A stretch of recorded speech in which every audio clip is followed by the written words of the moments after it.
Oh, this is going to be a good one.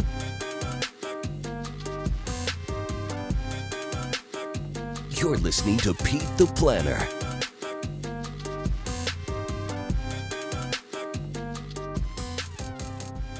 This week on the Pete the Planner Show, we answer your money questions. That's how the show works. Let's say you're driving around on a nice weekend and you're listening to the radio. You're like, oh, what's the traffic situation? And then now you're hearing me and you're like, well, what is this? It's a radio show about money, your money. And the way I help you is that you email me, askpete@petetheplanner.com. Will I answer your question in real time? Absolutely not. You have to email me. I'll do it next week. It's sort of the procrastination of financial advice. Joining me, as always, from Studio Northeast is one Damian Dunn, Director of Personal Financial Strategies. It's a long title. You should see how big his business card is. At your money line. Hello, Dame. Hi, Pete. Oh, I liked how you matched my voice. Like I'm sort of in a mood, and you got in that mood. Dame, we've got several questions today from people who want this to happen for them. The first one is from a guy named Jim. Hi, Pete. Great podcast. If you're just listening for the first time, that's a great way to get your email read, is compliments and greetings. Hi, Pete. Great podcast. I'm 6'4". No, it's 64. He's 64. I'm 64. My wife and I are looking to move, not really downsize, to a more suitable retirement home. We're finding that properties we are interested in sell quickly. Our house is paid for, and we don't want a mortgage. Making the sale of our current home a contingency seems to be a deal breaker. We're okay with purchasing a house before we sell our current home. We don't want to disrupt our investments, though, for the temporary financing of the new property. We got pre-approved for a $250,000 mortgage. The fee estimate for the mortgage was around $5,000. We're also looking at a HELOC, which would allow us to make a cash offer with some additional funds, which won't disrupt our investments. There are no closing fees unless you sell your house within 3 years. These fees would be $2,100 American dollars. We could always take the mortgage and reinvest the cash taken out of our current home, but at our age, we really don't want the payment and we don't need the income. What do you think? Regards, Jim, sent from my iPad. Dame, what jumps out? I mean, first of all, I love how he breaks this down because I'm currently dealing with a real estate situation myself and dealing with funding repairs and doing these sorts of things as I try to sell this property. And oftentimes when you're trying to work through and you know you have the end game in mind, you're just looking for financial options to make it happen. And that's what I love about Jim's email is that he's already identified 2 to 3 options here. Yeah, he and his wife know what they want, and they know what they want to avoid, which is just as important in this case. So he's done some thinking. He's got some ideas, but maybe we can come up with a couple other ones too. I did say HELOC, and I just dismissed it as though everyone knows what HELOC is. It is not a He-Man character. It is a home equity line of credit. Did you watch He-Man back in the day? Sure, I did. Oh, it was good. The haircut on the cartoon He-Man was pretty rough, though. He looked like Dutch Boy on the side of the paint can. Very much. Yeah, big time. My 3rd grade girlfriend had the same haircut, Veronica. You shouldn't have a girlfriend in 3rd grade. So what do you think? I think the HELOC is the best option here.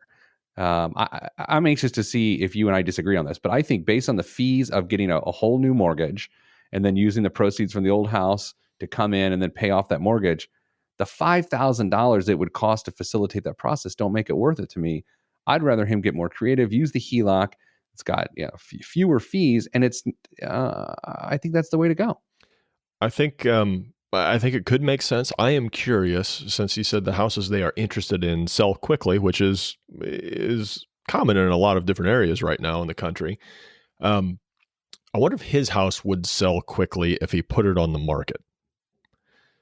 If that's the case, go ahead and put it on the market, and maybe you end up in a furnished apartment for a month or two while you're trying to get the other house closed on.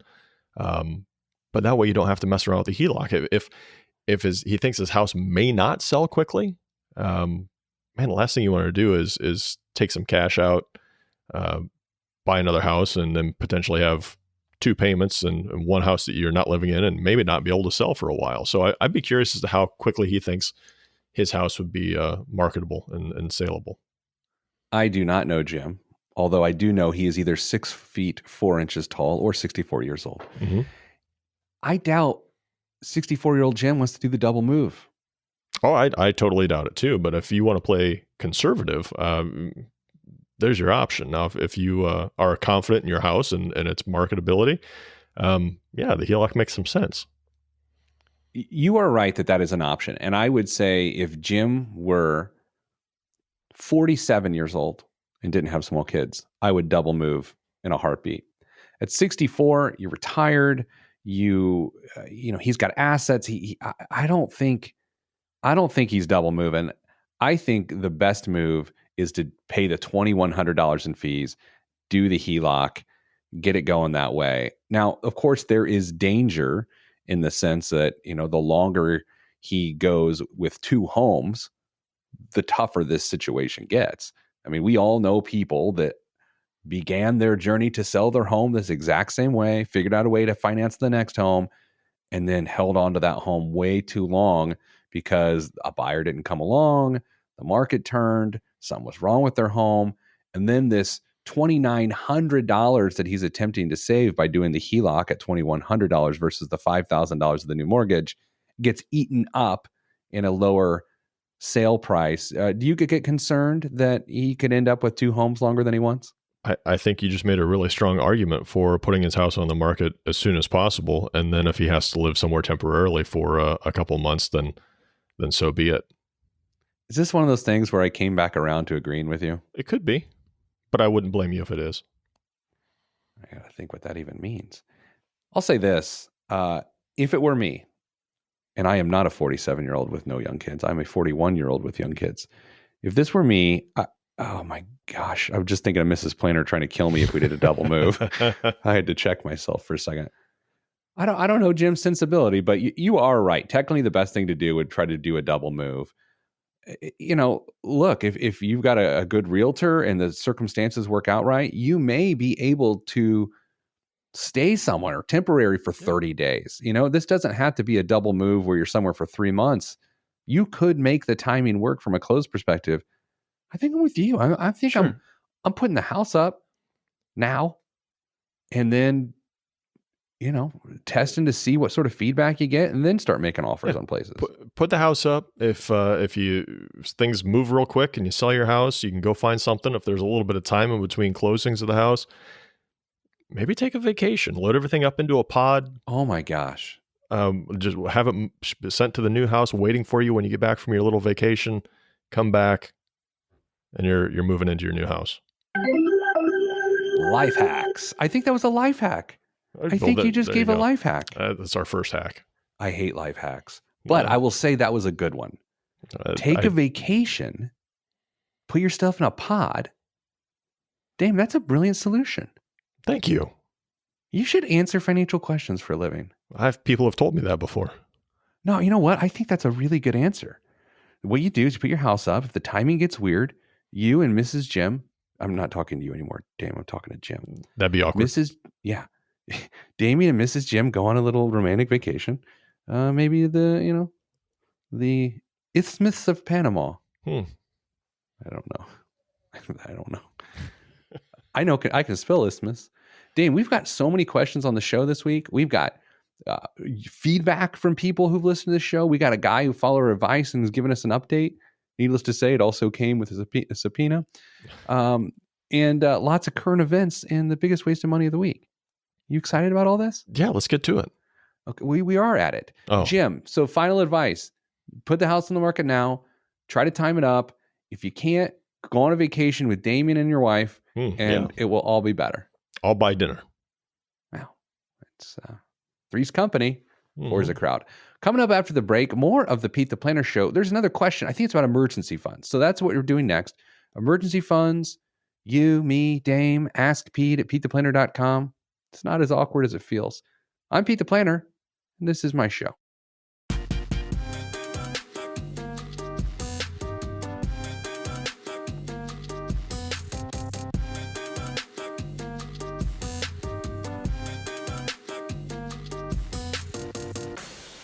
Back on the Pete the Planner Show. Damn, that first segment was sponsored by coffee. I've had a lot already today. All right.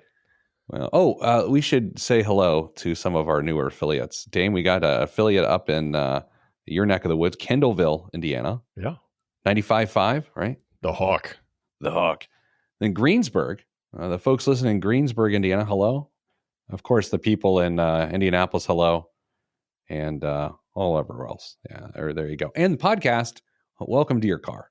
Next email is from a guy named Dave. Good day, Pete. Dave. I know. I like it. I like it so much. We love good day, but the fact that it's good day, then I'm like, this guy wrote this from the Outback parking lot. He's having a bloomin' onion for lunch. I really enjoy your show and appreciate your approach to finances. One question, once again, a brief compliment goes so far. One question I would like to ask is in regards to emergency funds. The longstanding school of thought in emergency funds is that they should be held in savings accounts, short-term CDs. That's not compact discs. That's certificates of deposits or money market accounts in order to access them quickly. Dame, I can already tell I love this question. Read on. I will. With the speed of brokerage firms today, I can sell stock and have funds in my account in just a few days. Would it make sense to keep a portion of my stocks that I have held for the long term? I got to come back down an octave because I couldn't go much higher, and earmark them to sell when and if emergency funds are needed.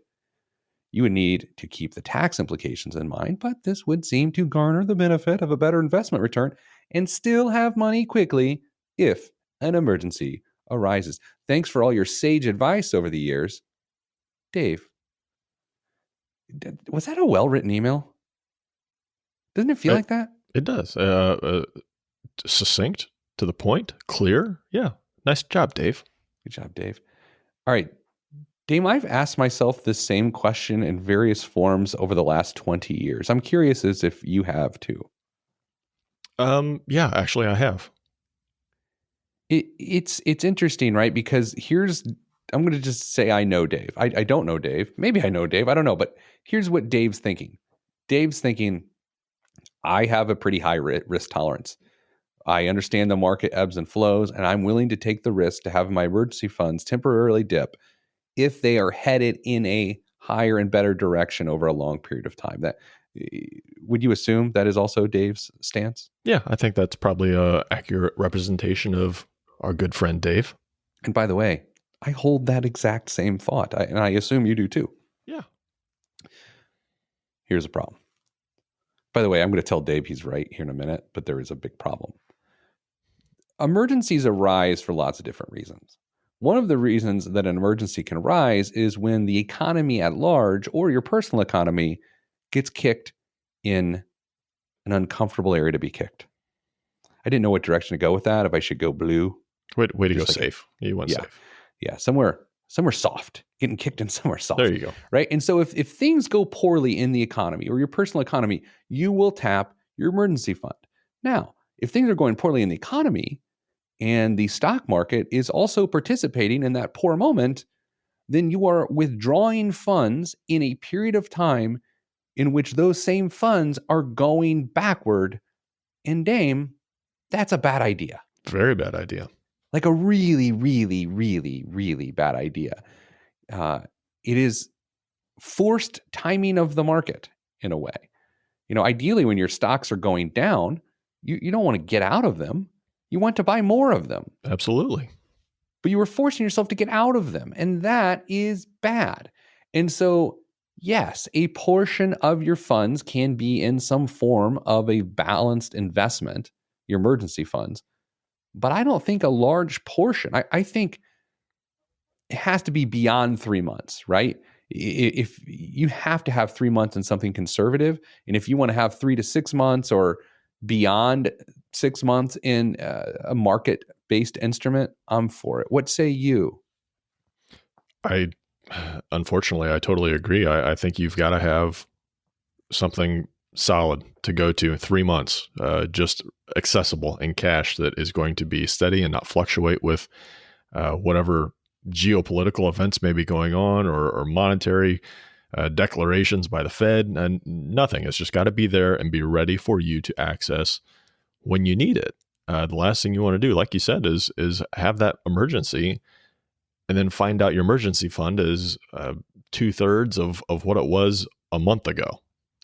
A couple things. Number one, that sound you just heard was my computer reminding me that it's one of my best friend's birthdays tomorrow. I just wanted to throw that out there. Happy birthday, Pete's best friend.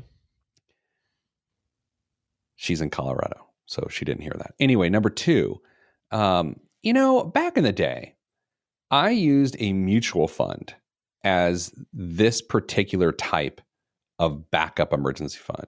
And I remember it was American Funds, American Balance Fund. Okay. And I remember the ticker symbol. It's ABALX. I am not suggesting a person should do this, but what I want to do is I want to tell you what has happened with the American Balance Fund, which is, I believe at the time was 60% stock, 30% bonds, and about 10% cash. And here's why I did that. Because over the last 5 years, if I'm looking at it right now, by the way, this is not an investment recommendation.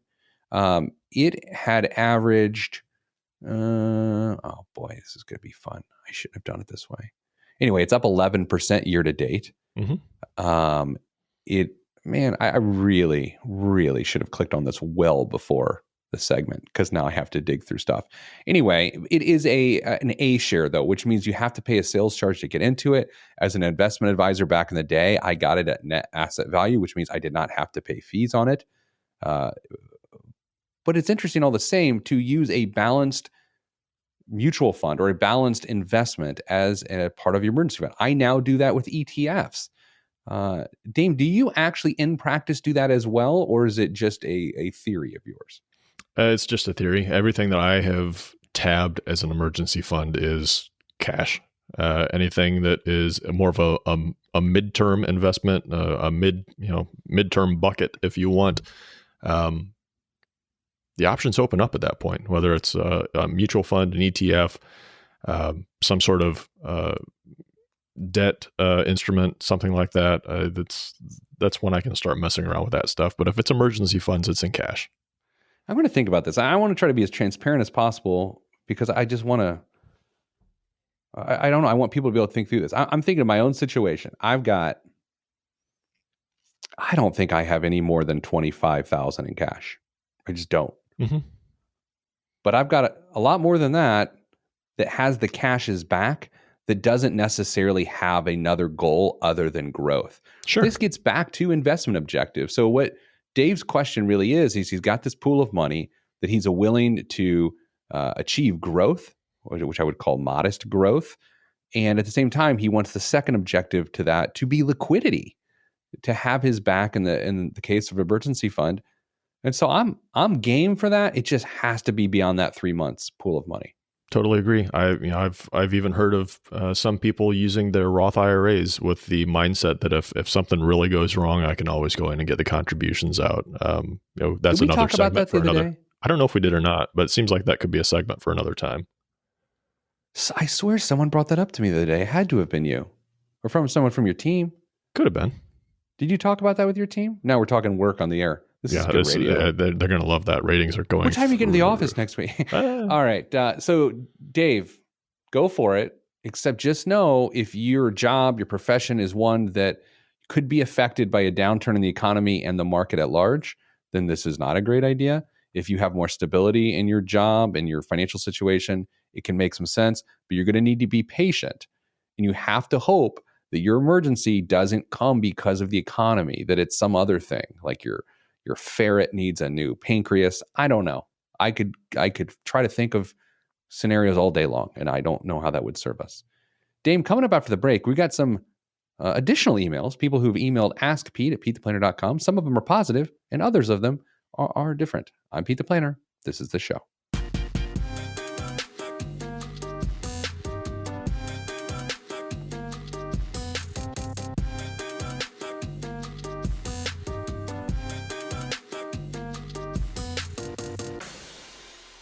Back on the Pete the Planner show, Damian Dunn, Studio Northeast today. Dame, how's the weather up there? It's cold in Indianapolis today. It's a little chilly, but bright and sunny. Wonder if talking about the weather to people who listen via podcast is just a weird thing, because talking about the weather on the radio is very common. But I don't think I've ever heard anyone talk about radio weather on a podcast, because that makes no sense whatsoever. Yeah, it's almost like a historical journal at that point. Good day, Pete. Oh my gosh. It's been a good day. I love when people listen to this show. Earlier this summer, I posed the question of, is a financial planner worth it? You and Chad Meadows were, oh my gosh, Chad Force, that was his guest episode. And he did a great job. I think you're jealous. No, not at all. Not at all. You and Chad Meadows were able to answer my question during podcast episode 314. After laying all my cards on the table, one of the takeaways you and Chad provided me was to seek out life insurance. I left that part out of my original email. But I do have an existing $500,000 term life insurance policy with 12 years remaining until it expires. I hope. That's funny. Since that podcast, though, I've obtained another $1.25 million in life insurance split between a 20-year, $250,000 return of premium term policy and a 30-year, $1 million term policy. I also have another $100,000 of coverage through my work. I noticed that his wife is not CC'd on this email, Dame. It's probably for the best. I just wanted to take time to follow up and say thank you for answering my question. I always look forward to the weekly podcast and the advice you and your co-hosts have to offer. It's also great to hear you and Damian banter with one another. Thanks again, Michael. He crossed out the spell Michael and respelled it with a Y. Oh my gosh. I'm so excited by that. Okay. There's so much in this email. You're welcome, I guess we'll start. And thanks for listening. But I want to explain a few things that came up in this email that may have people's heads spinning that are interesting. So typically, if you have people who depend on you financially, especially young children, a good rule of Peter is to have at least 10 times your income in life insurance. That rule almost always works if you have people who depend on you financially, especially if you have a young family. I have 10 times my income in life insurance. I would assume Damian has close to that as well. Am I making that up, or am I making you a liar on the radio? You're not making me a liar on the radio. In fact, if I really think about it, I have more than 10 times my income in life insurance. And so I'm a strong believer in life insurance. Then we get into the different types of life insurance. And Dame Michael with a Y, which I pronounce mythical, he mentioned return of premium life insurance. You want to take the people down this path? Yeah, sure. So term policies have a nice little feature that you can elect to pay for if you decide to. So if you pick a 30-year policy and you choose to have return of premium, at the end of that, no, that's not how that works. Yes, it is. Yeah, at the end of 30 years, if you don't use the policy, which if you don't die, essentially, you get your money back. Yeah, it's interesting. So I'm going to make up some numbers here. Let's say 30 years. We'll go with that. Let's say your premium would be $50 a month for a 30-year policy. Who cares about the amount? That's not the point. If you die within that time frame, your family gets the face amount of the policy. If you don't die, you keep paying $50 a month, and then the policy goes away if you don't have return of premium policy, or it doesn't necessarily go away. It just gets more expensive because it's a 30-year level premium. And anyway, you get no money back. If you put return of premium rider on there, instead of having a $50 premium, you might have a $90 premium for the exact same coverage. But the difference is at the end of that time frame, you're going to get your money back. So it makes your policy more expensive, but it also guarantees that you will get all of that money back anyway at the end of the 30 years. So if you are in a cash flow crunch right now, return of premium term policy doesn't make a lot of sense because it makes your premium more expensive. If you're not in a cash flow crunch and you can't live with yourself, the idea that you're going to waste all this money for someone who's going to be alive 30 years from now, then a return of premium policy can make sense. But that's, Dame, where I would then begin to say maybe a permanent policy could make sense if that's the way you think. What say you? Possibly, but we both know that the premium difference in a term policy and a term return of premium policy and a permanent policy, there's going to be a wide range there of dollars that are being laid out by the insured at that point. So even if you are wanting that premium back or wanting a savings component or investment component, the term policy may still be the most affordable option for you. No, I agree. I try not to get caught up in like term policies are always the best or permanent policies are the best. The reality is all of these financial products that you see out there exist for a particular reason and fit in the right scenario. I think obviously Michael with a Y, Michael, he made a good decision. He split the premium because he did not want to pay $1.25 million premium on a return of premium policy. Can you imagine what that premium would have been? Quite a bit. I don't know how old this emailer is, but that would have been quite spicy. But I like it. And whoever set him up on that, that's an interesting way to do it. That being said, here's the other point about life insurance that people sometimes forget. Your goal when you get a term policy is to make the rest of your financial life work so that when that policy is up, you no longer need life insurance.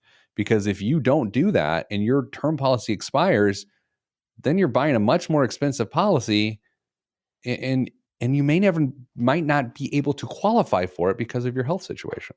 Yeah. So if you, let's say you have a 30-year policy that you bought in your 20s at some time, but you get out towards the end, let's say 15 years into it, maybe 20 years into it, you think you might need a little extra coverage. Well, you can do that. You can buy another policy, not for the full amount that you currently have, but a smaller amount possibly to cover that gap between the end of the first policy and when you think you won't need insurance in the future.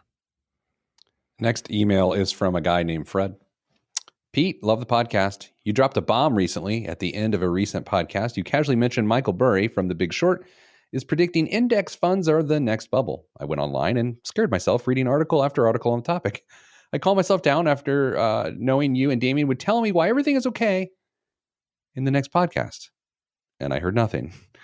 I appreciate you bringing up this topic as I did not hear it anywhere else. Now, please follow up what you're doing about it. I'm guessing we will just keep drinking the Kool-Aid and pumping money into index funds. Kind of built my whole retirement investing plan on index funds.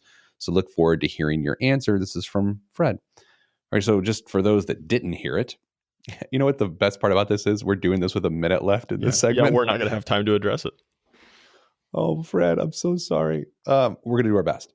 So Michael Burry predicted the housing meltdown, 2007, 2008, based on a lot of different things. The book and the movie The Big Short was about that prediction and what happened afterwards. His latest prediction is that there's a giant bubble in index funds where people are putting a lot of money, and that the ramifications of that could be catastrophic. I don't know whether he's right or wrong, but I do know this. People predict bubbles all the time, Dame. And I'm guessing Michael Burry predicted bubbles well before the housing bubble, right? Yeah. And so I don't want to tell you to buy or hold or sell or anything else. I'll just say this. Even if he is right and the market takes a big dump and goes down, that doesn't mean it won't do what it always does and go right back up. If you happen to be in your late 50s, Fred, and you're hearing this and this is freaking you out, then I get it.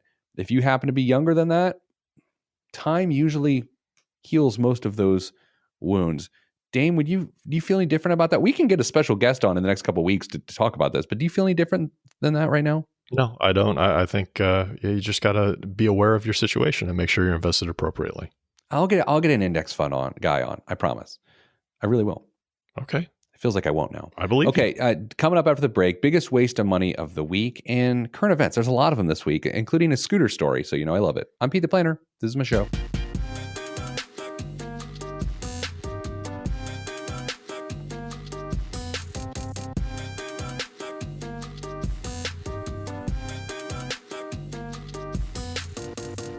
This week's biggest waste of money of the week, the BWOM, BWOM, right here on the Pete the Planner Show is the Accuracy 2 watch measurement device.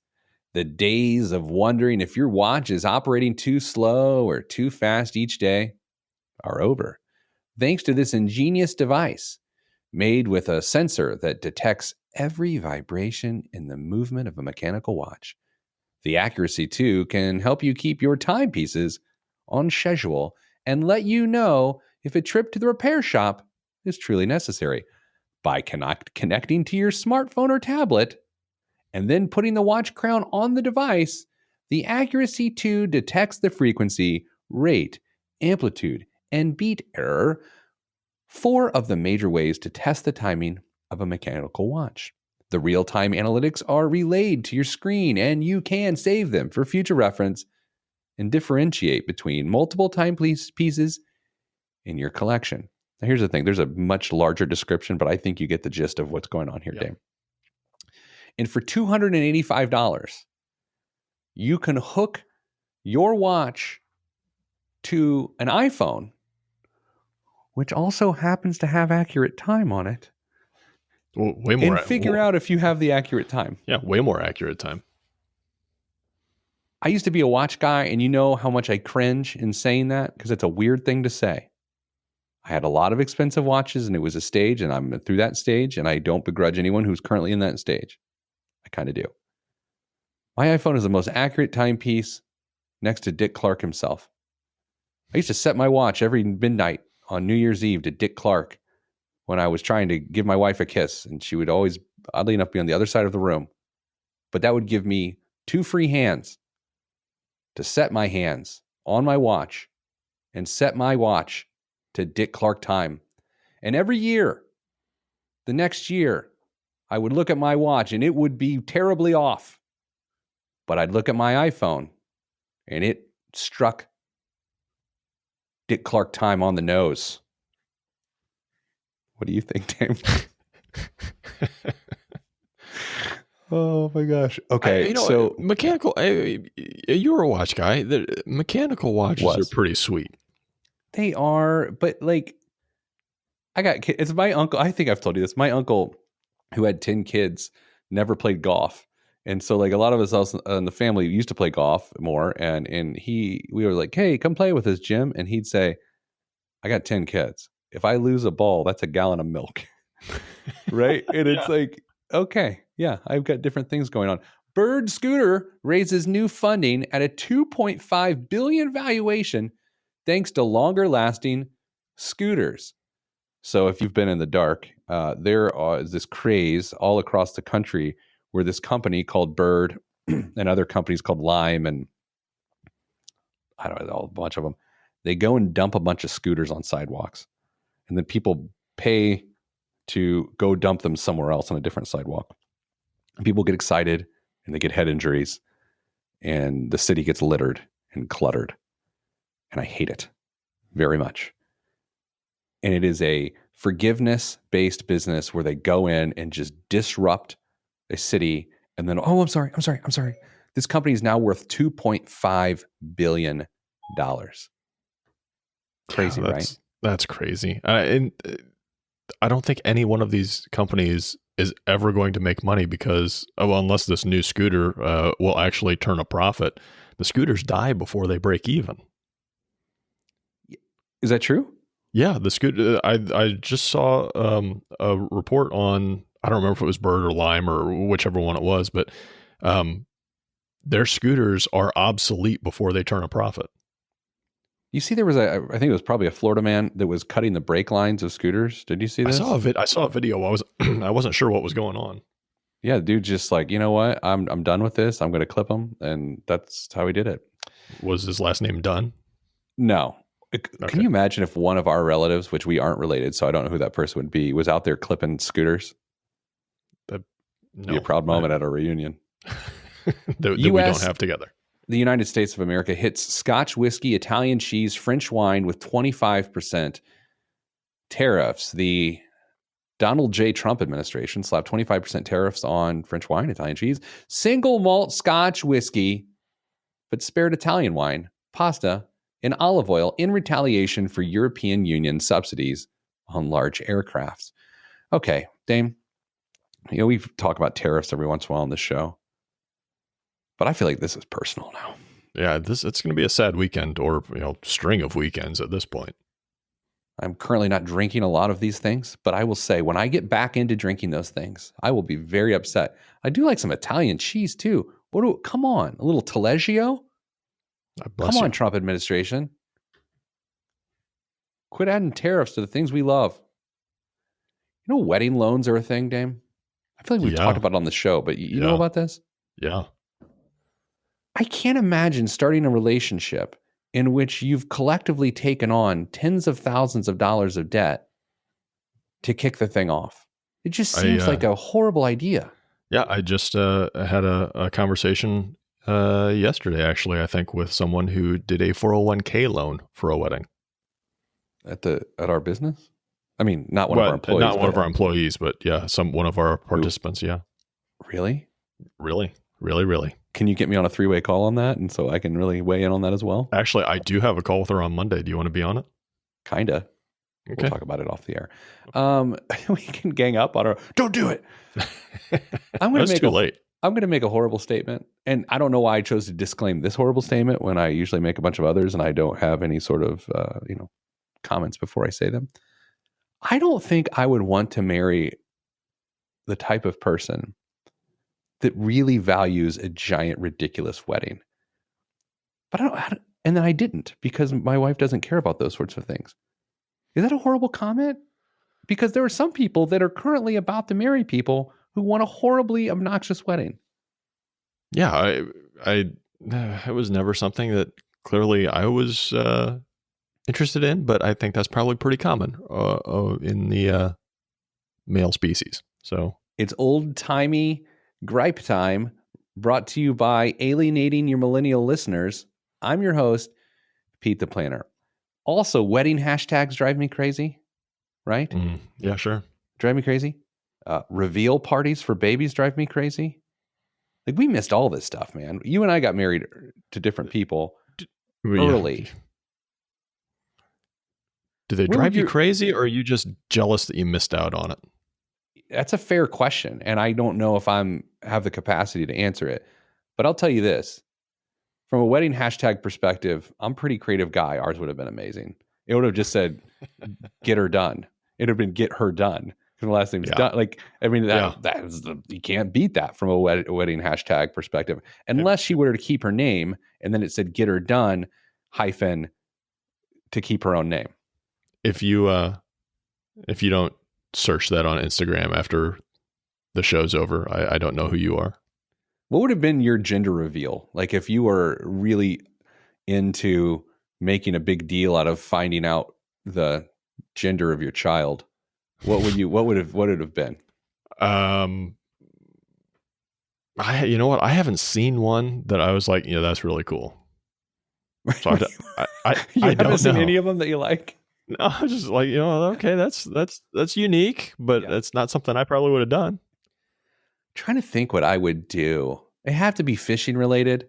Like, you go into a pond, you catch a bunch of fish, and you paint the inside of their mouths with fish safe paint. And then you go to catch a fish. This is falling apart. I don't think that would work. No. Because then you don't know which fish you're going to catch, and then you don't know the gender of your baby. It's backfired. All right, Dame, that's all we have time for this week on the show.